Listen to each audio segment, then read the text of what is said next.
We follow the guns. And when you follow the guns, you're going to find the drugs, because drugs and guns go hand in hand.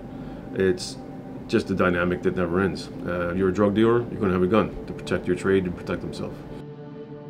Our goal is always to go after murderers and get them off the street.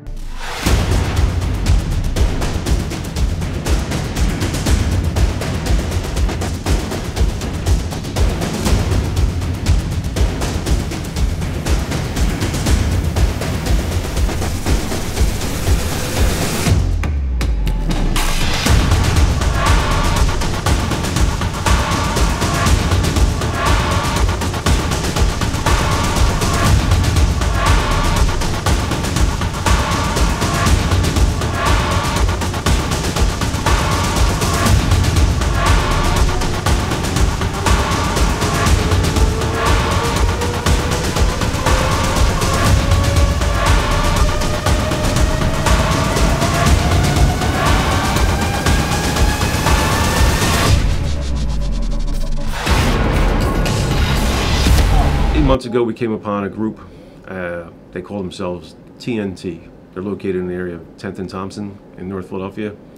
Very violent drug gang. And the violence there peaked about February 2014. There was a argument at a bar, Dirty Block. And the Dirty Block is in the 1300 block of William Street. It's a very high traffic drug area. They're an organized group. They call themselves D Block or Dirty Block, and made up of members of young black males between the ages of 16 to 25. The leaders of that group are 26 to 27 years old. Self-made millionaires through the drug trade at their age. Very violent. They're both suspects in multiple murders, along with some of their members.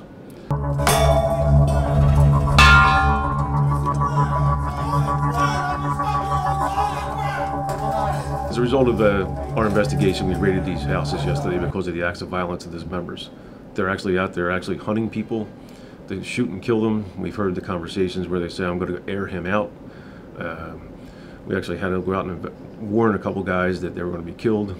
And they didn't take our advice. And sure enough, 13 days later, one of the guys gets killed. These are some of the guns we recovered yesterday and the drugs that we took out of the place. This is a 9mm semi-automatic handgun that was loaded with 13 rounds. Kenneth Marsh dropped that gun when he jumped out the second floor window of 3140 Broad Street yesterday morning at 6 a.m. I'm certain that gun is going to come back on some shootings, probably a murder. Karen, you're going to be number 2, hands-free with a taser. Brennan, you're number 3, hands-free. I have a feeling this guy might flip. Once he flips, then we'll do what we have to do.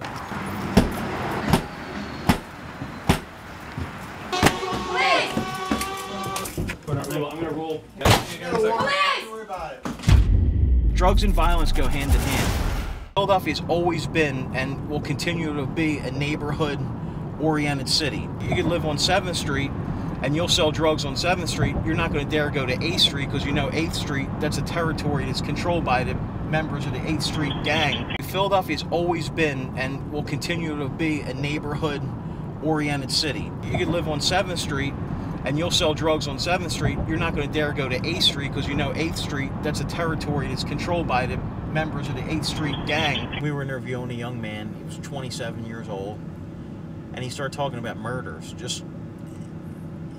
He has approximately 5 bodies on him, and it was a proffer session, so he was a big drug dealer, but then he wasn't liking the drug game, so he became a hitman, and he would bump off drug dealers for other drug dealers and rob drug dealers, and that was his claim to fame. And the way he was talking about, yeah, I shot so-and-so over there, and yeah, it was no big deal. He gurgled a little bit, but then I shot him again. Young man named Anthony Lagan went out on a robbery spree, robbed a pizza delivery driver. The driver had his wife with him while making deliveries. And during the robbery, Anthony Lagan took the driver out of the vehicle, placed him on the ground, and said to his wife, do you want him to live or die, while pointing a gun to his head. She said, please let my husband live. And he said sorry and shot him in the back of the head and killed him.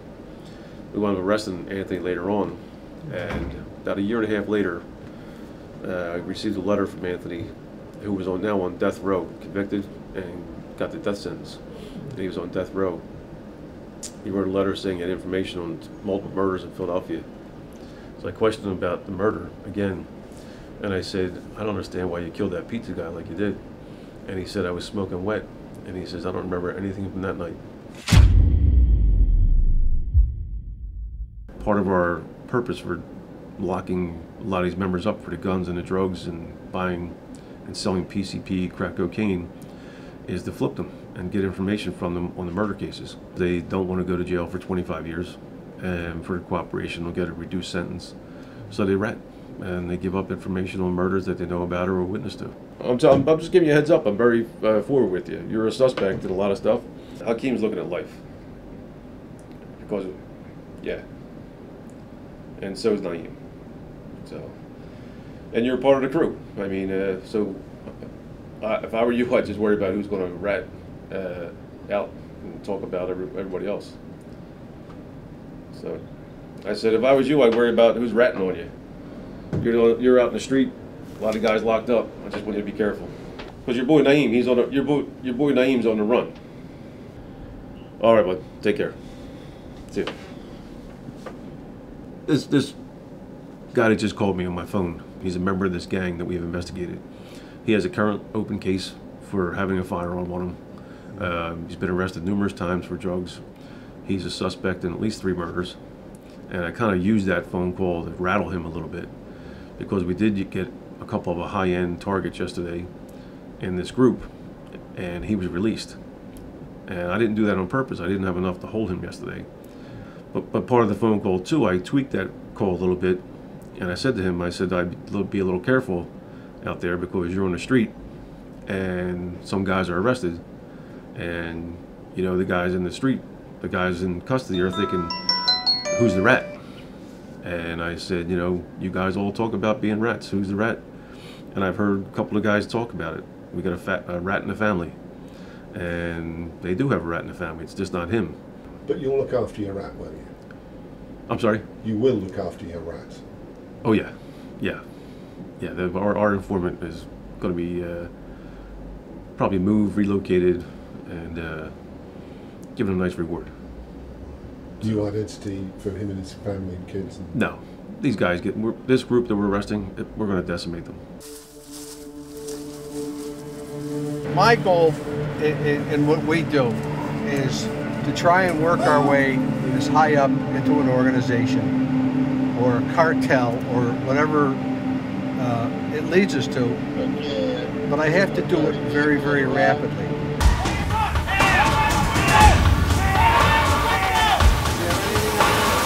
Drugs or money? You try and help yourself, son. You understand? You're in a lot of trouble here. You're going back to jail. You're going to finish out 5 to 10 years. I think we're green. What do you think? Yeah, we're green. Positive. Yeah. All right, listen up. Listen up. Transport's coming. He's got about 4 or 5 minutes at the most. If he doesn't talk by then, he goes to county. End of story. All bets are off. There is a murder of a man by the name of Rashid Richardson. He is one of the ones I warned that his life was in danger by this group that we were investigating. And he did not heed my sense of danger. He stayed in the neighborhood, and on July the 24th of this year, he was shot and killed at 10:02 in the morning. At 10:15 in the morning, our main target, Naeem Gordon, makes a phone call to a guy by the name of Hassan. And he says to Hassan, do you still have that golden gram? Hassan replies, yes, I do. And he said, why? He says, I need it. And he said, for what? He said, well, I got this 40 Grizzy, which I know to be a 40 caliber Glock handgun. I want to trade for you. And Naeem Gordon is kind of the leader of this group.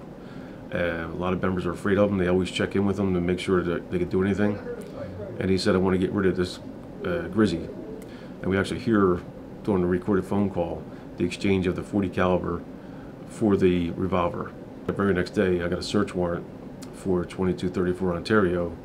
I recovered the 40 caliber Glock handgun. I submitted it to the Firearms Identification Unit, had it compared to the 40 caliber casings that were recovered at the murder scene of Rashid Richardson, and the 40 caliber Glock matched to the casings at the murder scene. So we know that is the murder weapon that Naeem Gordon got rid of 15 minutes after the murder took place. There's an area now in South Philadelphia, not far from where I grew up at, and the violence there has turned up dramatically. Murders, shootings, and one of the reasons for that is there's a guy that just got out of federal prison down there who kind of has his thumb on the area. He got out of jail, he's trying to make more money. He was put away for about 7 years, now he's back in the game.